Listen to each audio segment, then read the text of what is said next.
Good morning and welcome to Wake Up Well this Friday morning.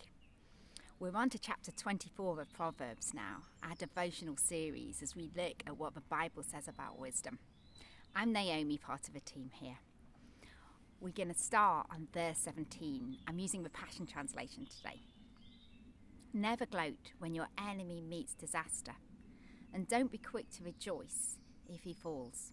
For the Lord, who sees your heart, will be displeased with you and will pity your foe. The Lord sees our heart. So many of the Proverbs refer to our heart, because as we know, the heart is the wellspring of who we are. It's where our actions, our words, our deeds flow from. And so it's so important that we check and see the state of our heart in order that we can make choices according to it. We'll all relate to this proverb. There's almost a sense of satisfaction, isn't there, when somebody who has harmed us, dishonoured us, hurt us, done something against us, where something doesn't go quite right for them. It can feel like some kind of sense of justice, or even that we perceive that they deserved it. But that is not what the Lord is saying that we should respond. In fact, Jesus tells us to pray for our enemies. Jesus tells a story of the Good Samaritan, of how a man actually stops for somebody who would be perceived as his enemy and pays for his treatment and takes time and checks on him.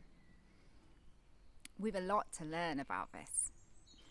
Jesus talks about judgment and the dangers of us taking the place of judge when it's God's rightful place.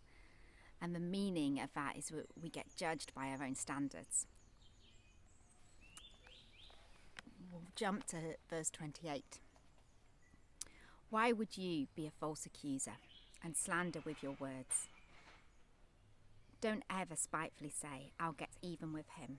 I'll do to him what he did to me. Again, that's be a very normal human emotion and reaction to want to do that. But again, Jesus warns us of the perils in doing this, of judging, of unforgiveness. That it's ourselves that we bind up. Jesus died so we could be free. And so we can make good choices. They may not be easy choices. But if we watch our motives in the small and our heart in the small, then we can walk in freedom and walk in the fullness of joy that he said is available for us. And so we bless you today as you walk in freedom and in fullness today.